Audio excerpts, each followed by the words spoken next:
శిలువ మీద మాట్లాడిన 7 మాటల్ని మనం ఇప్పుడు చెప్పుకుందామండి. లోకా సువార్త 23వ అధ్యాయము 34వ వచనం చదవండి. యేసు తండ్రి, మీరు ఏమి చేయుచున్నారో మీరు ఎరగను గనుక వీరిని క్షమించమని చెప్పాను. చూడండి, ఎవరైనా సరే అంతా సిలువ పైన సిలువ వేస్తామనేది ఈ లోకములో అతి క్రూరమైన శిక్ష అండి. ఎందుకంటే మరణాలు, అనేకమైన మరణాలు ఉన్నాయి, కానీ సిలువ వేస్తామనే మరణము చాలా హింసతో కూడిన మరణం అది.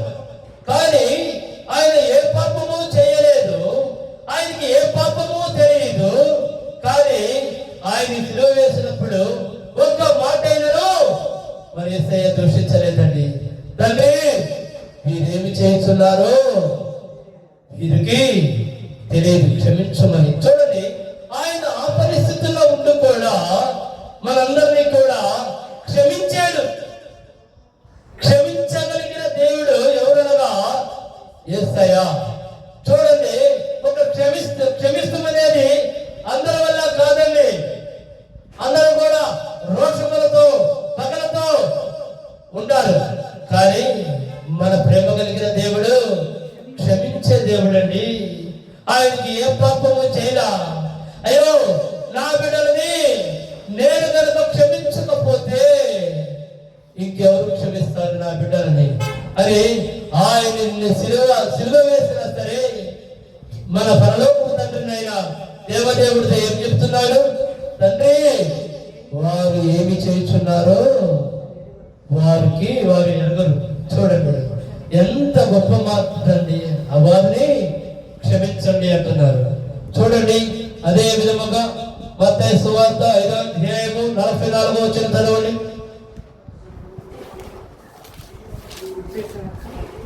మత్తయి సువార్త 5వ అధ్యాయము 44వ వచనం. మత్తయి సువార్త, నేను మీతో చెప్పినది ఏమనగా మీరు పరలోకమందున్న మీ తండ్రికి కుమారులై ఉన్నట్లు మీ శత్రువులను ప్రేమించుడి, మిమ్మల్ని హింసించు వారి కొరకు ప్రార్థన చేయండి. చూడండి, ఇలాంటి గొప్ప మాటలు ఎవరునూ చెప్పలేరండి, ఎవరునూ పలకలేరు. ఈ రోజుల్లో మనమైతే వాడు మన శత్రువు, మనం వాడిపై ఏదో విధంగా పగ తీర్చుకోవాలి అనుకుంటాం. కానీ ఇక్కడ వాక్యము, బైబిల్ ఏమి చెబుతుందంటే శత్రువుని ప్రేమించు. కానీ పాత నిబంధనలో దేవుడు ఏం చెప్పాడు? శత్రువుకు దూరంగా ఉండమన్నాడు అనలేదా? కానీ కొత్త నిబంధనకు వచ్చేటప్పటికే ఆ శత్రుత్వం మిత్రుత్వంగా మార్చేశాడు దేవుడు. ఇంకోసారి చదవము. నేను మీతో చెప్పినది ఏమనగా మీరు పరలోకమందున్న మీ పరలోకమందున్న మీ తండ్రికి కుమారులై ఉండినట్లు మీ శత్రువులని ప్రేమించుడి, మిమ్మల్ని హింసించు వారు కొరకు ప్రార్థన చేయండి. చూడండి, గొప్ప మాటలండి. కాబట్టి ఆయన శిలువ మీద మొట్టమొదటిగా పలికిన మాట ఏమైంది? తండ్రి, వీరేమి చేస్తున్నారు వీరు ఎరగరు. చూడండి, ఆయనలో క్షమ క్షమ క్షమ క్షమ తప్ప ఇంకోటి లేదు. క్రూరత్వం లేదు, ఎవరిని హింస పెడతాం లేదు. ఎంత ఎందుకంటే ఆ మాట ఎందుకు చెప్పాడు తెలుసా? ఏ పాపము చేయలేదు మన యేసయ్యని కొరడాలతో కొట్టారు, సిలువ మోపించారు. ఆయన రక్తము చిందుతున్నా సరే, ఆయన ముళ్ళ కిరీటం పెట్టారు, ఆయన చేతులకి కాళ్ళకి మేకులు కొట్టి ఆయన రక్తం దారమై కారుతున్నా ఆయనలో ఏముందండి? క్షమ. మనం ఎవరైతే అంత హింస పెట్టలేదు కదా, కానీ అందుకే మనము కూడా క్షమించాలి. యేసయ్యని అంత ఏ పాపము చేయని యేసయ్యని అంత హింస పెట్టిన ఆయన ఏం చేశాడు? క్షమించాడండి. కాబట్టి మనము కూడా తప్పనిసరిగా దేవుడి వాక్యం ప్రకారం, లేఖనాల ప్రకారం నడుచుకుందామని నేను చెప్పుచున్నాను. అదే విధముగా మరి మత్తయి సువార్తలోని మత్తయి సువార్త 6వ అధ్యాయం 14వ అధ్యాయం 15వ వచనం చదవండి. మనుషుల అపరాధములను మీరు క్షమించిన ఎడల మీ పరలోకపు తండ్రియు మీ అపరాధములను క్షమించును. చూడండి ఎంత చక్కగా వాక్యం మనతో మాట్లాడుతుంది. ఇంకొంచెం చదవమ్మా. మనుషుల అపరాధములను మీరు క్షమించిన ఎడల. చూడండి, మనుషుల అపరాధములను ఎవరు క్షమించాలి? మనము క్షమించాలి. మనము కనుక క్షమించిన ఎడల మీ పరలోకపు తండ్రియు మీ అపరాధములను క్షమించు. ఎందుకంటే యేసయ్య ఇలా మాట్లాడింది, మనందరము కూడా ఆయన బిడ్డలమే.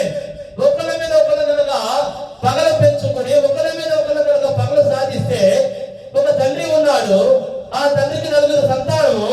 ఆ 4 కలిగి ఈ తండ్రి, ఈ నలుగురు ఒకరి మీద ఒకరు కనుక కొట్లాడుచున్నాడు అనుకోండి, ఆ తండ్రికి మనశ్శాంతి ఉంటుందా?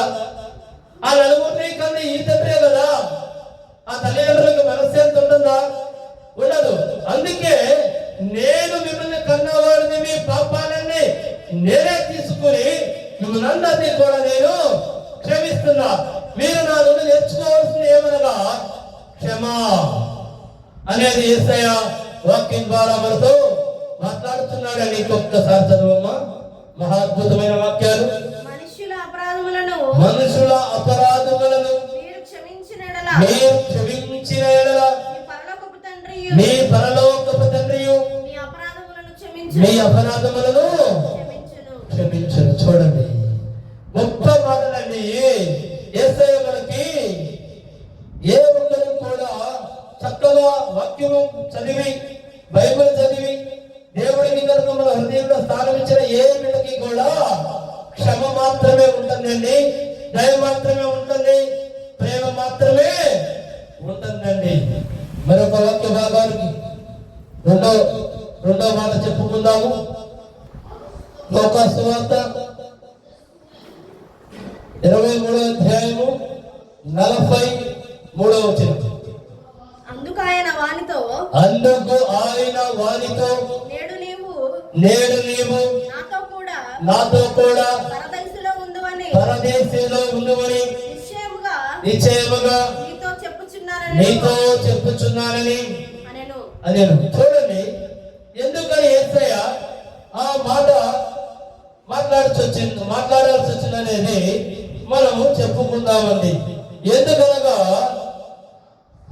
మానవుడికి చివరి ఇంకొక 2 క్షణాల్లో ప్రాణం పోతుందనగా కూడా నీ పాపాన్ని ఆ క్షణమైనా ఒప్పుకుని, దేవుడి సన్నిధానంలో ఒప్పుకుని, నా యేసయ్య నా పాపముల్ని క్షమించు తండ్రి, నాయనా నన్ను కాపాడు దేవా, అయ్యా నేను మారుమనసు పొందుకున్నాను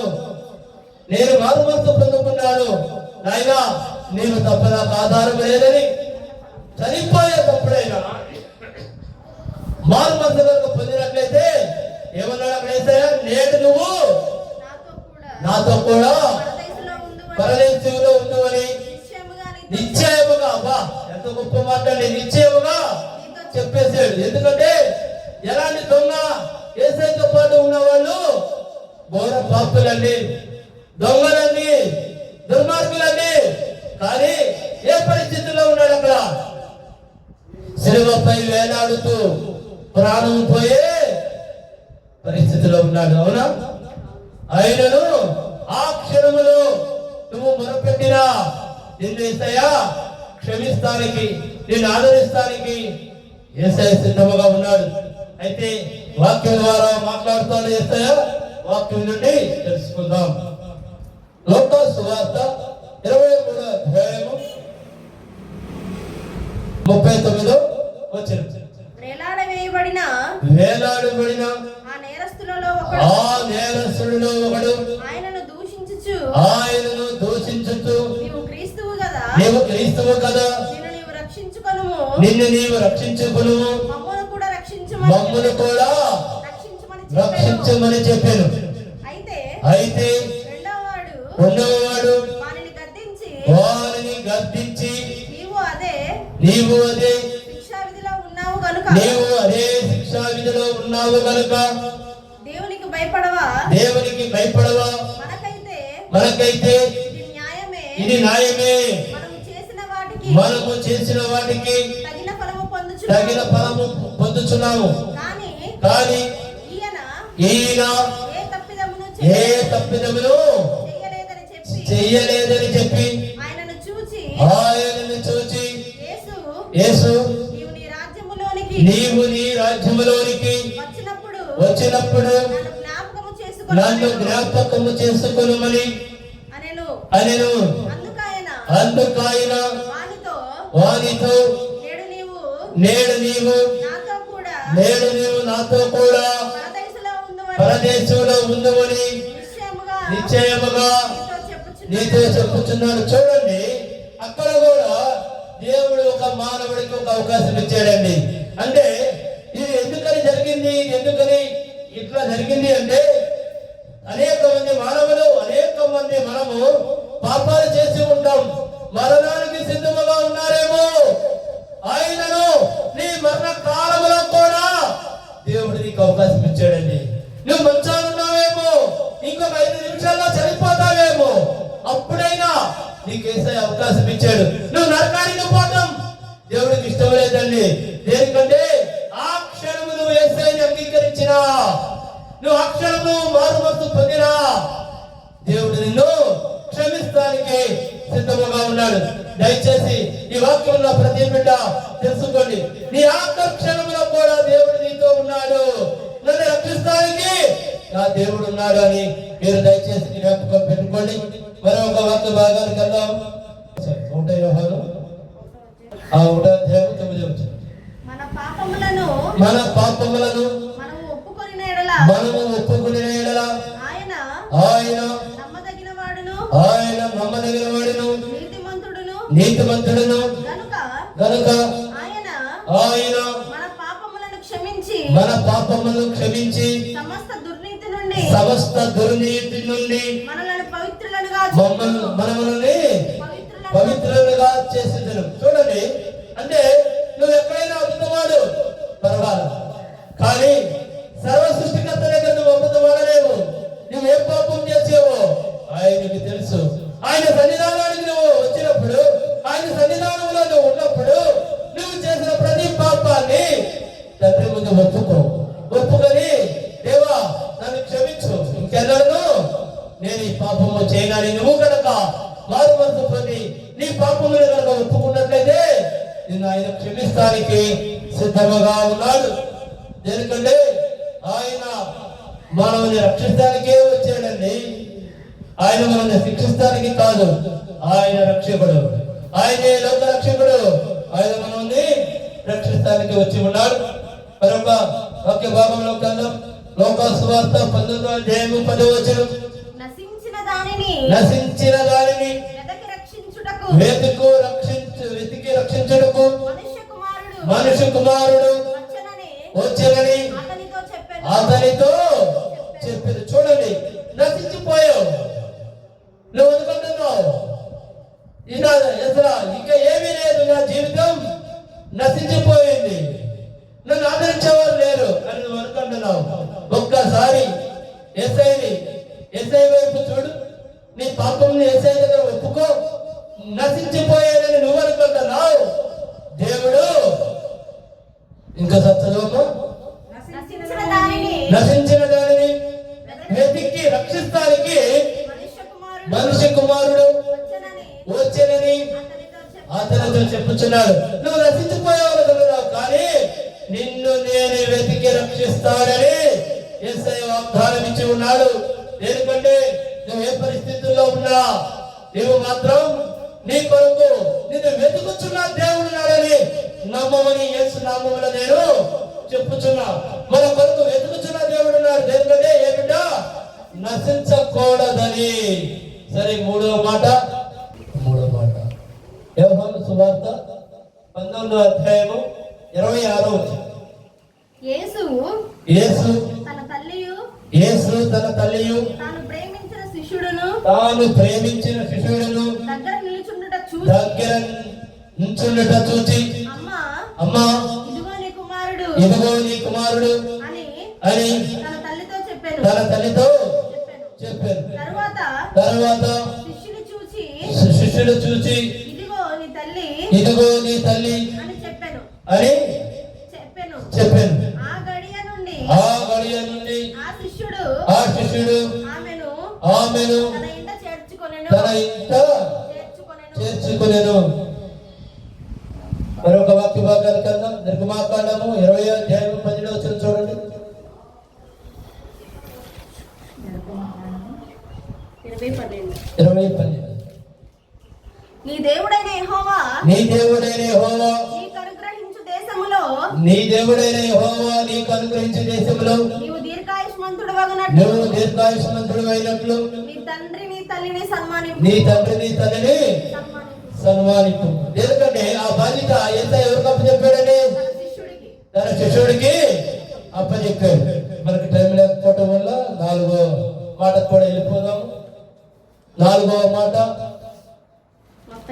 మత్తయి సువార్త 27వ అధ్యాయము 45-46 వచ్చిన. ఇంచుమించు 3 గంటలప్పుడు యేసు ఏలీ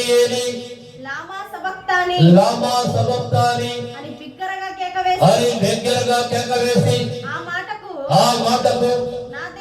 నా దేవా నన్ను ఎందుకు చేయ విడిచితివని అర్థము. యెషయా 59:1.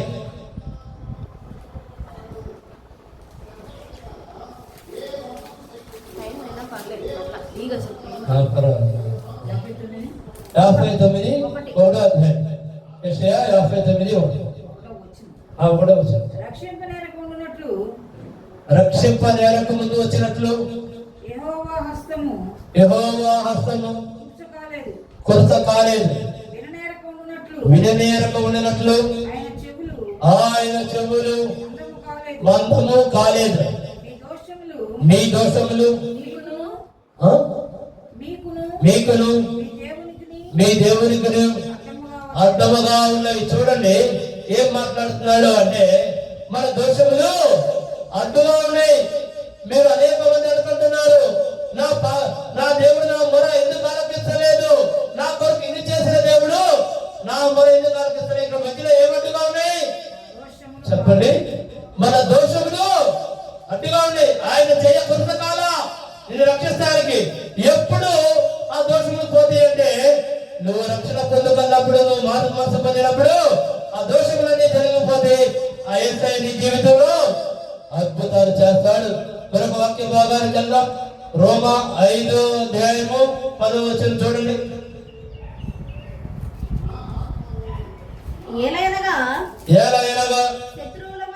శత్రువులై ఉండగా ఆయన కుమారుని మరణము ద్వారా మనము దేవునితో సమాధానపరచబడిన వాడమై ఆయన జీవించుట చేత మరి నిశ్చయముగా రక్షింపబడదము. చూడండి, మనం రక్షించబడాలంటే ఏం చేయాలి? సమాధాన పడాలి, దేవుని వద్దకి రావాలి. 5వ మాట చెప్పుకుందామండి. యోహాను సువార్త 19వ వచనము 19వ అధ్యాయము 28వ వచనం చూడండి.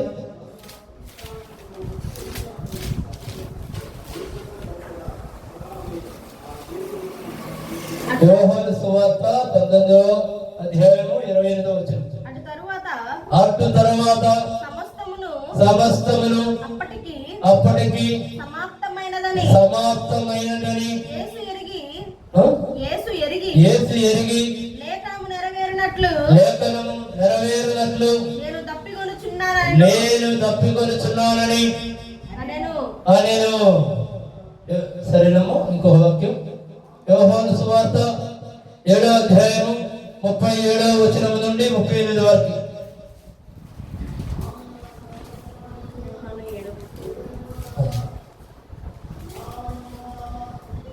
యోహాను సువార్త ఆ పండుగలో మహాదినమైన అంత్యదినమున యేసు నిలిచి ఎవడైనను తప్పికొనిన ఎడల నా యొద్దకు వచ్చి తప్పి తీర్చుకొనవలెను. నా యందు విశ్వాసం ఉంచువాడెవడో లేఖనము చెప్పినట్లు వాని కడుపులో నుండి జీవజల నదులు పారునని బిగ్గరగా చెప్పాను. మరొక వాక్య భాగానికి వెళ్దాము. ప్రకటన 22వ అధ్యాయము 17వ వచనము. 22:17 వచనం. ప్రకటన 22:17. ఆత్మయు పెళ్లి కుమార్తెయు రమ్ము అని చెప్పుచున్నారు. వినువాడును రమ్ము అని చెప్పవలెను. తప్పికొనిన వారిని రానిమ్ము. ఇచ్చయించు వానిని జీవజలము ఉచితముగా పుచ్చుకొనెను. రోమా 5వ అధ్యాయము 9వ వచనం చదువు.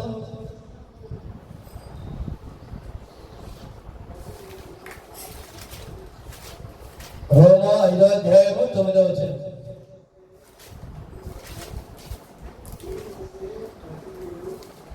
కాబట్టి ఆయన రక్తము వలన ఇప్పుడు నీతిమంతులుగా తీర్చబడి మరింత నిశ్చయముగా ఆయన ద్వారా ఉగ్రత నుండి రక్షింపబడదము. అది ఆయన తప్పికండి. మరొక వాక్య భాగానికి వెళ్దాం. రోమా 6వ అధ్యాయం 23వ వచనం చదవండి. ఏలయనగా పాపము వలన వచ్చే జీతము మరణము. అయితే దేవుని కృపావరము మన ప్రభువైన క్రీస్తు యేసునందు నిత్య జీవము. టైం సరిపోవడం వల్ల వివరించలేకపోతున్నామా. దీనికంటే ఇంకా మరికొన్ని నిమిషాలే ఉంది. 6వ మాట చెప్పుకుందాము. యోహాను సువార్త 19వ అధ్యాయము 30వ వచనం చదవమా. యేసు ఆ చిరక పుచ్చుకొని సమాప్తమైనదని చెప్పి తల వంచి ఆత్మను అప్పగించెను.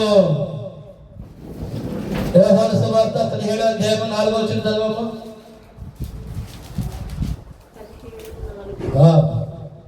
చేయుటకు నీవు నాకు ఇచ్చిన పని నేను సంపూర్ణముగా నెరవేర్చి భూమి మీద నిన్ను మహిమపరచితిని. మరొక వాక్య భాగంలో కన్నా యోహాను సువార్త 10వ అధ్యాయము 17వ వచనం నుండి 18వ వచనం వరకు.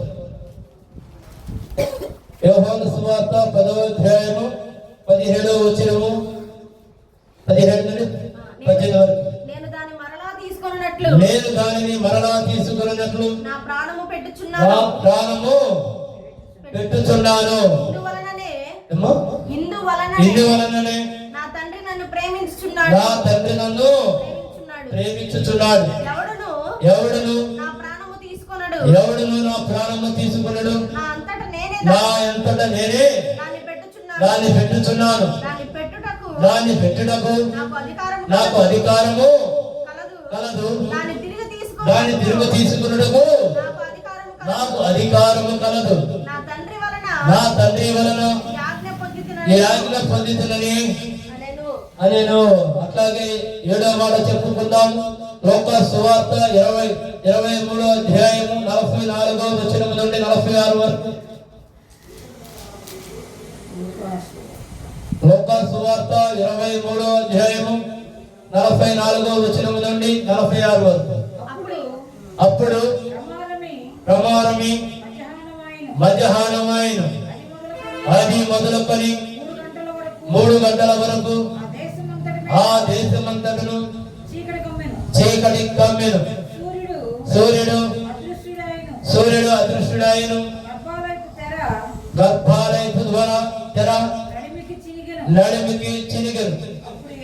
అప్పుడు యేసు గొప్ప శబ్దముతో కేక వేసి, తండ్రి, నీ చేతికి నా ఆత్మను అప్పగించుకొనుచున్నాను ఆయనను.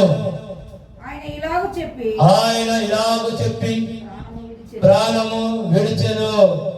మరొక వాక్య భాగంలోకి వెళ్దాం. యోహాను సువార్త 10వ అధ్యాయం 30వ వచనం. నేను తండ్రియును ఏకమై ఉన్నామని వారితో చెప్పెను. మరొక వాక్య భాగానికి వెళ్దాం. 1వ కొరింథీ 15వ అధ్యాయము 55వ వచనం. ఓ మరణమా నీ విజయం ఎక్కడా? ఓ మరణమా నీ ముల్లెక్కడా? సరే, 7 మాటల్ని యేసయ్య పలికించినందుకు యేసయ్యకి మహిమ కలుగునుగాక. దేనికంటే మన యేసయ్య మన కోసం అండి. దేనికంటే చాలా మంది అంటా ఉంటారు, ఏమంటారు, అయ్యా యేసయ్య నువ్వు నాకేం చేసావయ్యా, ఇవన్నీ మన కోసం చేసినవి కావా? ఆయనకి ఏం అవసరం అండి? పరలోకమందున్న తండ్రి ఆయన తగ్గించుకొని మన కొరకు, మన పాపముల కొరకు, మన శాపముల కొరకు ఏ ఒక్కరికి మనము మరణించకుండా ఆయన మన కొరకు వచ్చి మన బాధల కొరకు, మన వ్యాధుల కొరకు, మనకి స్వస్థతలు ఇస్తాం కొరకు ఆయన రక్తాన్ని చిందించాడండి. ఆయన పొందిన దెబ్బల చేత మనకి ఏమొచ్చింది? స్వస్థతలు వచ్చినాయండి. ఆయన రక్తం చిందిస్తే వల్ల మనకి ఏమొచ్చింది? స్వస్థతలు వచ్చినాయండి. ఇన్ని దేవుడు మన కోసం చేస్తే మనం ఏమని మాట్లాడే వాళ్ళు ఉన్నాము, ఇంకా మాట్లాడే వాళ్ళు ఉన్నారు. ఏ విధంగా నాకేం చేశాడు, మనం ఏం చేసామని జ్ఞాపకం పెట్టుకోవాలి. దేవుడు మనకి అన్ని చేశాడు. మనల్ని మనుషులుగా పుట్టిస్తేనే ఆయన చేసిన గొప్పతనం అండి. మనకి అన్ని అవయవాలు ఇస్తేనే ఆయన చేసిన గొప్పతనం. మన కళతో ఎంతో మందిని చూస్తున్నాం, అవుటి వాళ్ళని చూస్తున్నాం, కళ్ళు లేని వాళ్ళని చూస్తున్నాం, కాళ్ళు లేని వాళ్ళని చూస్తున్నాం, చేతులు లేని వాళ్ళని చూస్తున్నాం. కానీ మనకు అన్ని ఇచ్చినందుకు ఆయన నిరంతరం కూడా మనం స్తుతించుకోవాలండి. మనం మారుమనసు పొందాలి. ఏ ఒక్క బిడ్డ నశించిపోకూడదని దేవుడు మన కోసం ఇన్ని కార్యాలు చేశాడు, ఇన్ని అద్భుతాలు చేశాడు. తనను తాను శిక్షించుకున్నాడండి. ఆయన శిక్షించే అధికారము ఎవరికి లేదండి. ఆయన ప్రాణం పెట్టుటకు తీసుకున్నట్టుకు ఆయనే అధికారము కలిగిన దేవుడై ఉన్నాడు. మనం నశించిపోకూడదని దేవుడు మన కొరకు సిలువలో ప్రాణం పెట్టి ఉన్నాడు. దయచేసి ప్రతి ఒక్క బిడ్డ నశించిపోకుండా ఈ వాక్యం ఉన్న ప్రతి ఒక్కరు కూడా మీరు మీ జీవితాలు ఎలా ఉన్నా సరే మారు మనసు పొంది రక్షణ పొందుకోమని యేసు నామములో అడుగుతున్నారు. దయచేసి ప్రార్థన చేసుకుందాం. మా గొప్ప దేవ, మా యేసయ్య, మా తండ్రి, నాయన మా కొరకు తండ్రి, అయా నేను సిలువపై తండ్రి, అయా నాయన మా కొరకు తండ్రి, మా పాపముల నిమిత్తము మీరు సిలువలో మోసారు తండ్రి. అయా మా పాపముల నిమిత్తము మీరు తండ్రి ముళ్ళ కిరీటం పెట్టుకున్నారు దేవా. అయా మా పాపముల నిమిత్తము తండ్రి సిలువ పైన తండ్రి మేకులు కొట్టించుకొని మీ రక్తము కార్చారు తండ్రి. నాయన మా పాపముల నిమిత్తము మాకు రావాల్సిన మరణమని మీరు పొందుకున్నారు తండ్రి. నాయన మా కొరకు అనేకమైన చేశారు దేవా. నాయన ఈ రోజున తండ్రి అనేక మంది తండ్రి ఈ వాక్యం వినిన తండ్రి, నా దేవుడు నా కొరకు మరణించాడు, నా పాపముల కొరకే మరణించాడు, నా శాపముల కొరకు మరణించాడు, నా ప్రభువు నాకు అనేకమైన మేలులు చేశాడు. నువ్వు తిన్న దెబ్బల చేత మాకు స్వస్థత ఉంది తండ్రి, నువ్వు చిందించిన రక్తము చేత మాకు స్వస్థత ఉంది తండ్రి. నాయన ఈ వాక్యం ఉన్న ప్రతి బిడ్డ తండ్రి మారాలి తండ్రి. నాయన నా తండ్రి ప్రతి మనిషి మారాలి తండ్రి, మారు మనసు పొందుకోవాలి తండ్రి. నాయన ప్రతి ఒక్కరు తండ్రి రక్షణ పొందుకొని తండ్రి మీ మార్గంలో నడిచేటట్లుగా చెయ్యమని అడుగుచున్నాను తండ్రి. మీరే నా తండ్రి సత్యము జీవము మార్గమై ఉన్నారు తండ్రి. సమస్తము సర్వము మీలోనే ఉండే కనుక నా దేవా నాయన నా తండ్రి ప్రతి బిడ్డ కొరకు తండ్రి మీరు తండ్రి ప్రతి బిడ్డ పాపము కొరకు ప్రతి బిడ్డ శాపము కొరకు తండ్రి నాయన మీరు మరణించారు తండ్రి మా కొరకు నా దేవా. మీకే సమస్త మహిమ కలుగును గాక నా తండ్రి.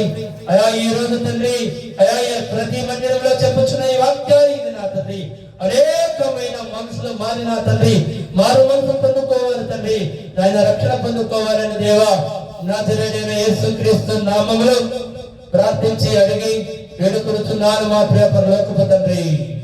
ఆమేన్ ఆమేన్ ఆమేన్. అందరికీ వందనములండి. తండ్రి కుమార పరిశుద్ధాత్మ నామములో త్రియేక దేవునిగా పొందనాలి. మనందరికీ తోడు నీడగా ఉండను గాక. ఆమేన్ ఆమేన్ ఆమేన్.